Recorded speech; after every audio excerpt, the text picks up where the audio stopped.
Young Millionaire pretended to be broke to test a woman's love. Her reaction left him speechless. The coffee shop door slammed open, letting in a gust of cold wind, and a man who looked like he had just walked out of a storm, his hair damp, his jacket frayed, and his boots caked with mud.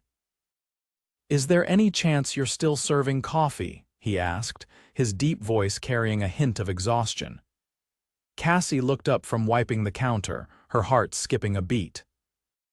The man was ruggedly handsome, with piercing green eyes that seemed out of place with the rest of his disheveled appearance. "You're cutting it close," she said with a small smile. "But I think I can manage one last cup." "Thank you," he said, a tinge of relief in his voice as he sank into the nearest chair. Cassie poured his coffee, watching him from the corner of her eye. He looked like someone who'd had a hard day or maybe a hard life. She set the cup in front of him, her curiosity getting the better of her. "Rough night," he chuckled, the sound low and warm. "You could say that. Lost my job today, lost my apartment last week. It's been a month," Cassie's smile faltered. "I'm sorry to hear that." "Don't be," he said quickly, glancing at her name tag. "You don't even know me, Cassie." "Maybe not," she replied, leaning on the counter, "but I know what it's like to struggle. And everyone deserves a little kindness." The man studied her for a moment, then extended a calloused hand. "I'm Jake." "Nice to meet you, Jake." Cassie shook his hand, her fingers brushing against his rough skin. "The coffee's on the house." "Consider it my small act of kindness for the day." Jake raised an eyebrow. "Generous of you. I'll pay you back one day." "You don't have to," she said with a laugh. "But if it makes you feel better, you can leave a tip when things turn around for you." Jake smiled, but it didn't quite reach his eyes. "Deal?" Over the next few weeks, Jake became a regular at the coffee shop. He always came in late, just before closing, and Cassie always made sure there was a fresh pot of coffee waiting for him. They talked about everything: books, music, dreams. He told her he was looking for work, that he'd been crashing on a friend's couch to get by. She told him about her own struggles, juggling 2 jobs and trying to pay off her late mother's medical bills. "What would you do if money wasn't an issue?" Jake asked one night, his green eyes locked on hers. Cassie hesitated, then shrugged. "I'd open my own bakery. Something small and cozy where people could come to feel at home, but that's just a dream." "Why does it have to be just a dream?" she laughed. "Because dreams cost money. And I've got about $18 to my name." Jake smiled faintly. "Dreams are worth chasing, Cassie. Even if they seem impossible." What Cassie didn't know was that Jake wasn't who he claimed to be. Jake Turner was a millionaire, young, ambitious, and one of the most promising entrepreneurs in the tech world. He had built a fortune before he turned 30, but after a string of heartbreaks and shallow relationships, he had grown disillusioned with the people around him. Women seemed interested in his money and lifestyle, not the man behind it. So he had decided to test something.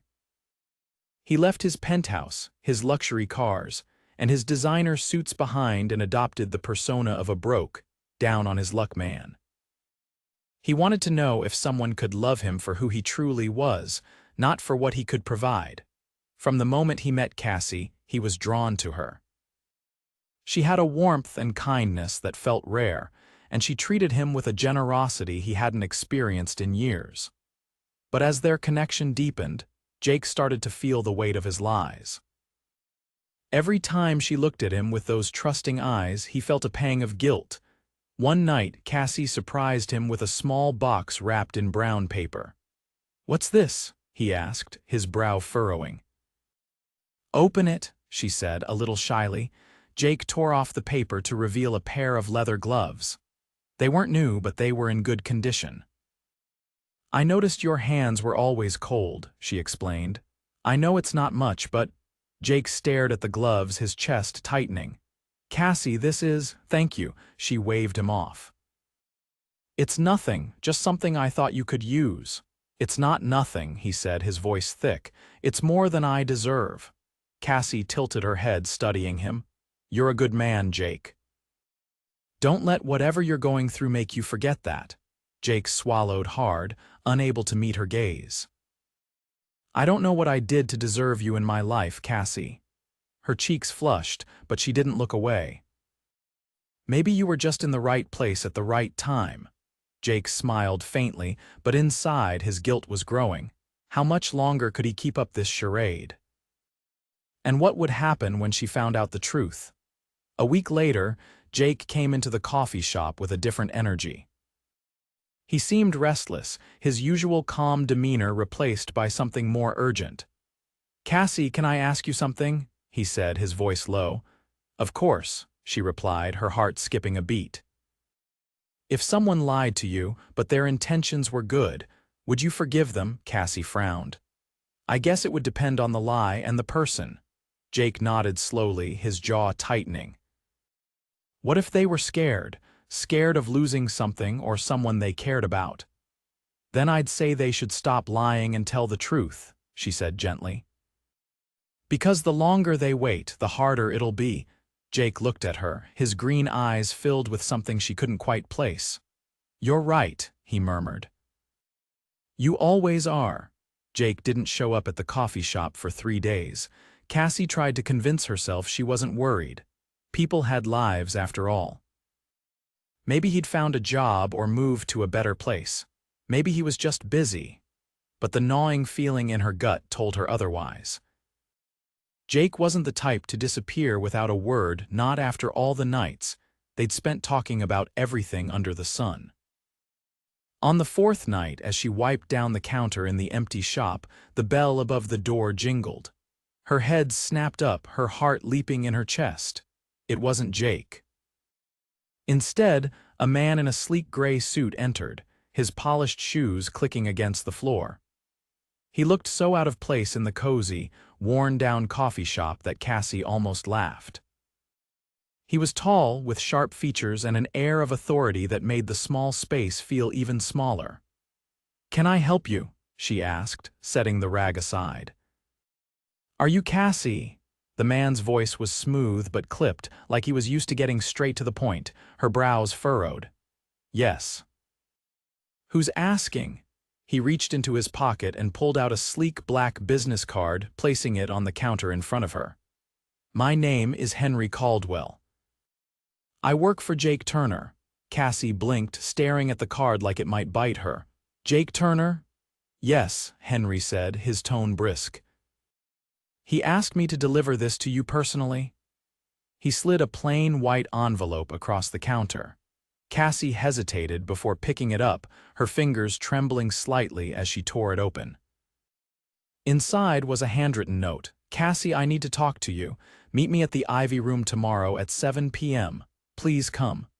Jake, her heart raced as she stared at the elegant cursive, the Ivy Room. That was one of the fanciest restaurants in the city, way out of her league. And what was with the sudden, formal delivery? "Why didn't Jake give this to me himself?" she asked, her voice laced with suspicion. "Mr. Turner has been occupied," Henry said, choosing his words carefully. "But he's very insistent that you meet him tomorrow." Cassie opened her mouth to argue but stopped herself. Something about the way Henry looked at her like he knew more than he was letting on made her pause.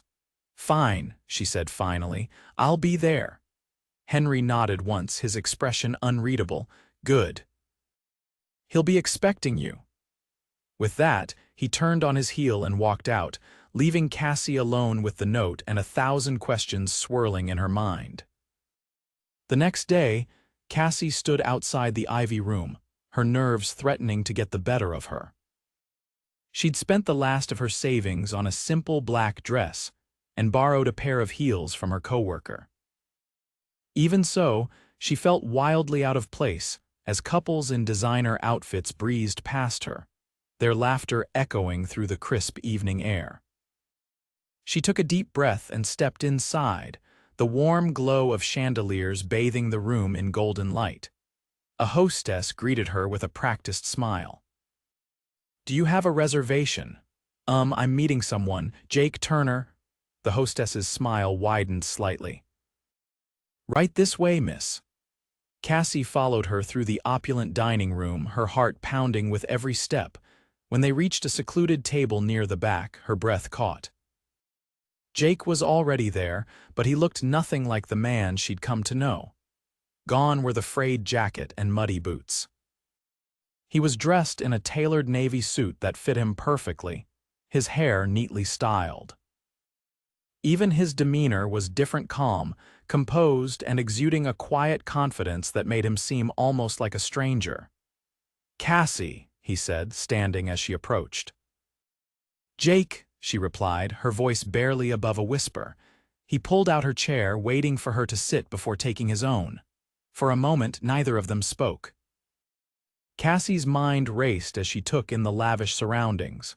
Who was this man in front of her? "I'm sorry for the theatrics," Jake said finally, his voice softer than she expected. "I didn't know how else to do this." "Do what?" she asked, her eyes narrowing. "What's going on, Jake? And don't tell me you suddenly came into money, because this," she gestured around the room, "doesn't happen overnight." Jake sighed, running a hand through his hair. "You're right. It didn't happen overnight, because I've always had money, Cassie." Her stomach dropped. "What are you talking about?" "I lied to you," he admitted, his gaze steady on hers. "I'm not broke. I'm not crashing on a friend's couch. I'm a millionaire." Cassie stared at him, the words not quite registering. "You're joking." "I wish I were," he said, his tone laced with regret. "But it's the truth. My name is Jake Turner, I own a tech company, and the reason I didn't tell you is because I needed to know if you cared about me for me, not for what I could give you." She felt like the floor had been ripped out from under her. "So this was all a test?" "No," Jake said quickly, leaning forward. "At first, maybe, but then I met you and everything changed. You're the most genuine, kind-hearted person I've ever known, Cassie. I didn't want to lie to you, but I was scared that if you knew the truth, it would ruin everything." Cassie's hands clenched in her lap. "You didn't trust me?" "I didn't trust anyone," he admitted. "Not until you showed me what it means to care about someone really care. But I know I've hurt you, and I'm so sorry for that." She stared at him, her chest tight with conflicting emotions. Part of her wanted to get up and walk out, but another part, an infuriatingly stubborn part, wanted to stay and hear him out. "Why tell me now?" she asked finally. "Because I couldn't keep lying to you," Jake said, his voice trembling slightly. "And because I'm in love with you, Cassie. I've never felt this way about anyone before, and I couldn't live with myself if I let you go without telling you the truth." Her breath caught at his words, her heart warring with her head. She'd grown to care for Jake deeply, but this revelation felt like a betrayal. Could she forgive him? Before she could respond, Jake reached across the table and took her hand in his. "Please," he said, his green eyes pleading. "Tell me what I can do to make this right. I'll do anything, Cassie. Just don't walk away from me." Cassie looked down at their joined hands, her mind a whirlwind of confusion and emotion. She didn't know what to say, but one thing was clear: this wasn't the end of their story. Not yet. Cassie didn't walk away. She stayed at the table, her hand still in Jake's, though her mind was reeling. The weight of his confession hung between them like an invisible wall, and for a moment neither of them knew what to say next. A waiter approached, breaking the silence. "Would you like to see the menu, madam?" he asked, offering her a leather-bound booklet. Cassie blinked, snapping out of her thoughts. Sure." She took the menu, her fingers brushing the soft leather. She wasn't even hungry, but she needed time to think. She glanced at Jake, who was watching her intently, as if trying to read her mind. Jake gestured to the waiter. "We'll have the chef's tasting menu."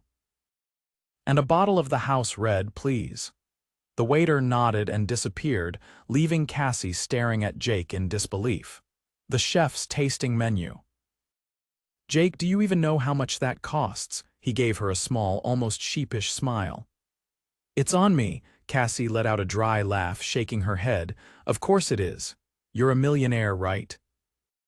What's a few $100s to you? Jake winced at her tone. Cassie, I know this is a lot to process, and I don't blame you for being upset. But I brought you here because I wanted to be honest with you, completely honest. Honest, she repeated, her voice laced with sarcasm. That's rich coming from someone who's been lying to me for weeks. I know, he said softly, his green eyes filled with regret, and I hate myself for it. But please, just let me explain. Cassie crossed her arms, leaning back in her chair. Go ahead, I'm listening. Jake took a deep breath, clearly trying to find the right words. When I met you, I was at a point in my life where I didn't trust anyone. Every relationship I've had has been tainted by money. Women didn't see me, they saw my bank account, my lifestyle. And I was tired of it. I wanted something real. So you decided to play dress up as a broke guy to see how the other half lives? Cassie asked, her tone sharp. Jake flinched but didn't look away. I didn't plan it, not at first. I walked into that coffee shop because I was having a bad day. I just wanted to feel normal for a little while, and then I met you. His voice softened. You were so kind to me, Cassie. You didn't know me, didn't owe me anything, but you treated me like I mattered. And for the first time in years, I felt like I could just be myself. Cassie's heart clenched at his words, but she kept her expression guarded. And what about now? Are you still just being yourself, or is this, she gestured to his suit, the restaurant, the real you? This is part of me, Jake admitted, but it's not all of me. The man sitting across from you right now is the same man who sat at your counter every night, drinking your coffee and talking about dreams and books and music. The same man who admired your strength and generosity and fell for you because of it. Cassie's breath hitched, but she quickly pushed the feeling aside. You say that like it makes everything okay. Like I'm just supposed to forgive you because you had good intentions. Jake's shoulders sagged. I don't expect you to forgive me right away, I just want you to know the truth. And I want the chance to prove to you that what I feel is real. Before Cassie could respond, the waiter returned with the first course, a delicate plate of seared scallops with a drizzle of saffron sauce. She stared at it, her appetite non-existent, but Jake picked up his fork and took a small bite, clearly trying to ease the tension. Cassie, he said after a moment, his voice quiet, I know I've made mistakes, and I know I don't deserve your trust right now. But I'm willing to do whatever it takes to earn it back. She looked at him, her emotions swirling like a storm inside her. Part of her wanted to believe him, to see the man she'd grown to care for beneath the layers of wealth and deception. But another part of her was still hurt, still wary. I don't know if I can do this, she admitted, her voice barely above a whisper. Jake reached across the table, his hand hovering near hers but not quite touching. You don't have to decide tonight. Take all the time you need. I'll wait for you, Cassie. As long as it takes. His words hung in the air, and for the first time she saw the vulnerability in his eyes, the fear of losing her, the sincerity of his feelings. It was enough to crack the wall she'd built around her heart, just a little. I'll think about it, she said finally, her voice steady but guarded. Jake nodded, his expression a mix of relief and determination. That's all I can ask. The next few days were a whirlwind of emotions for Cassie. She couldn't stop thinking about Jake, his confession, his words, the way he'd looked at her with such raw honesty. She didn't know what to do, torn between the connection they'd built and the betrayal she felt. On the fourth day, she found herself back at the coffee shop, wiping down the counter as the evening crowd trickled in. She was so lost in thought that she didn't notice the man standing at the door until he cleared his throat. She looked up, and there he was, Jake, holding a bouquet of wildflowers in one hand and a sheepish smile on his face. Can we talk? He asked, his voice tentative. Cassie hesitated, then nodded, setting her rag aside. 5 minutes. Jake stepped inside, handing her the flowers. I know I probably shouldn't be here, but I couldn't stop thinking about you. I wanted to see you. Cassie took the bouquet, her fingers brushing against his for a fleeting moment. Jake, I told you I needed time. I know, he said quickly. And I'm not here to rush you, I just wanted to give you these. To let you know I'm still thinking about you. And to remind you that I meant every word I said. She studied him for a long moment, her heart warring with her head. Finally, she sighed. Thank you for the flowers. They're beautiful. Jake's smile widened, a flicker of hope in his eyes. You're welcome. Before she could say anything else, a customer called for her attention and she turned away, the flowers still in her hands. When she glanced back, Jake was gone, the door swinging shut behind him. Cassie looked down at the bouquet, her heart aching in a way she couldn't quite explain. She didn't know what the future held, but one thing was certain: Jake Turner wasn't giving up on her. And maybe, just maybe, she wasn't ready to give up on him either. Jake stood at the entrance of the coffee shop, staring at the bouquet of wildflowers in Cassie's hands through the glass door. He hadn't meant to linger, but something about seeing her hold the flowers, a small piece of himself he had offered, rooted him in place. She turned, heading toward the back counter, and for a moment he allowed himself to hope. Maybe, just maybe, she would let him prove he was worthy of her trust. He exhaled sharply, forcing himself to step away. Now wasn't the time to push. He'd done what he could for now, the rest was up to her. The next morning, Cassie's best friend and co-worker, Lauren, placed her hands on her hips, staring at the wildflower bouquet sitting on the counter of Cassie's apartment. Okay, Lauren began, her voice tinged with exasperation. Are we going to talk about this whole Jake is secretly a millionaire thing, or are you just going to keep avoiding it? Cassie, who had been half-heartedly stirring her oatmeal at the kitchen table, sighed. What's there to talk about? He lied to me, Lauren, for weeks. He pretended to be someone he wasn't. Lauren raised an eyebrow, crossing her arms. And why do you think he did that? Cassie shrugged, though her shoulders felt heavy. He said he wanted to know if someone could love him for who he is, not his money. And do you? Lauren asked bluntly, sitting across from her. Cassie froze, her spoon hovering over her bowl. What? Lauren leaned forward. Do you love him? The broke guy you thought he was, the millionaire he actually is. Doesn't matter which version. Do you love him? Cassie opened her mouth to respond, but no words came out. Her mind raced back to the nights they'd spent talking at the coffee shop, the way Jake would listen to her so intently, like every word she said mattered. She thought of the way he made her laugh, the way his green eyes softened whenever he looked at her. And then she thought of his confession, the vulnerability in his voice as he told her he was in love with her. Lauren smirked, clearly reading her expression. That's what I thought, Cassie groaned, burying her face in her hands. It's not that simple. Why not? Lauren pressed. He's crazy about you, Cass, you know that. And yeah, he lied, but honestly. If I were a millionaire, I'd probably do the same thing. Do you know how many gold diggers are out there? Cassie peeked at her friend through her fingers. So you think I should just forgive him?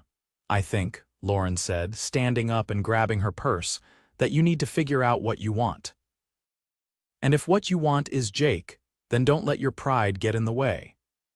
That evening, Cassie found herself pacing her tiny apartment, clutching her phone in one hand and the small business card Jake's assistant had left her in the other.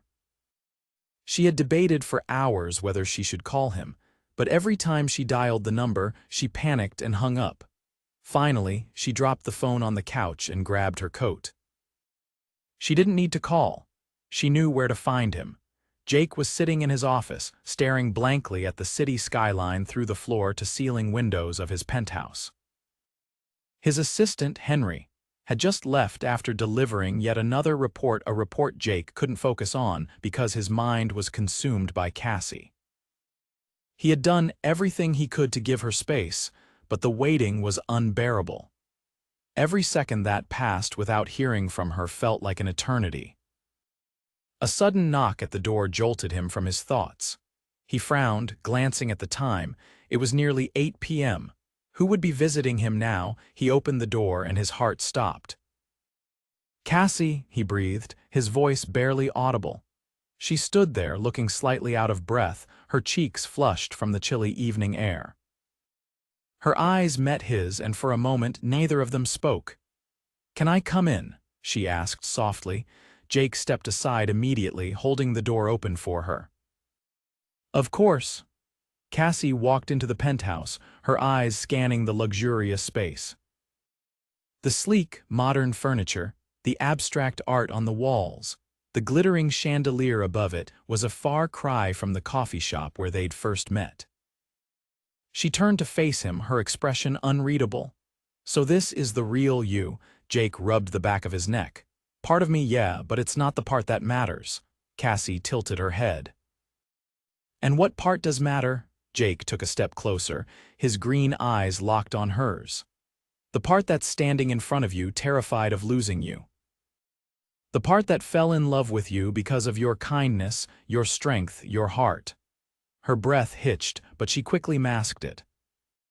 "Jake, I came here because I needed to say something." He nodded, his chest tightening. "I'm listening." Cassie took a deep breath, her fingers fiddling with the hem of her coat. "I was hurt when you lied to me, and I'm still trying to wrap my head around everything. But the truth is, I can't stop thinking about you." "About us?" Hope flickered in Jake's eyes, but he didn't interrupt her. "I care about you," she continued, her voice steady despite the emotions swirling inside her. "And I think I could forgive you. But I need to know one thing." "Anything," Jake said immediately. "Why me?" she asked, her voice barely above a whisper. "Out of all the people you could have chosen to test, why did you pick me?"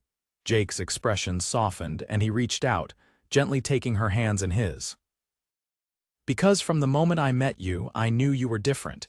You didn't care about appearances or status. You cared about people. And when I was with you, I felt like I could finally be myself. No pretenses, no masks, just Jake." Cassie searched his eyes, and for the first time she saw everything she had been searching for: honesty, vulnerability, and an overwhelming amount of love. She took a step closer, closing the distance between them. "You hurt me, Jake, but I think I can forgive you, because I love the man you are, not the millionaire, not the guy in the suit." "Just you?" Jake's breath caught, and for a moment he was speechless. Then, without thinking, he pulled her into his arms, holding her like she might disappear. "I love you, Cassie," he murmured, his voice thick with emotion. "And I promise, I'll spend the rest of my life making this up to you." She smiled against his chest, her arms wrapping around him tightly. "You better," Jake chuckled, pulling back just enough to look into her eyes. "How about I start now?" Before she could ask what he meant, he reached into his pocket and pulled out a small velvet box. Cassie's eyes widened as he opened it, revealing a simple but stunning diamond ring. "Cassie, I know this is sudden, and I know I've made mistakes, but I can't imagine my life without you. Will you marry me?" Tears welled in her eyes as she stared at him, her heart swelling with love. "Yes," she whispered, a smile breaking across her face. "Yes, I'll marry you." Jake slipped the ring onto her finger, his hands trembling slightly. Then he cupped her face and kissed her, a kiss filled with all the love and passion he had been holding back. In that moment, nothing else mattered, not the lies, not the misunderstandings. All that mattered was the love they had found in each other, a love that was real, lasting, and absolutely worth fighting for. And as they stood there, wrapped in each other's arms, both of them knew that this was only the beginning of their forever.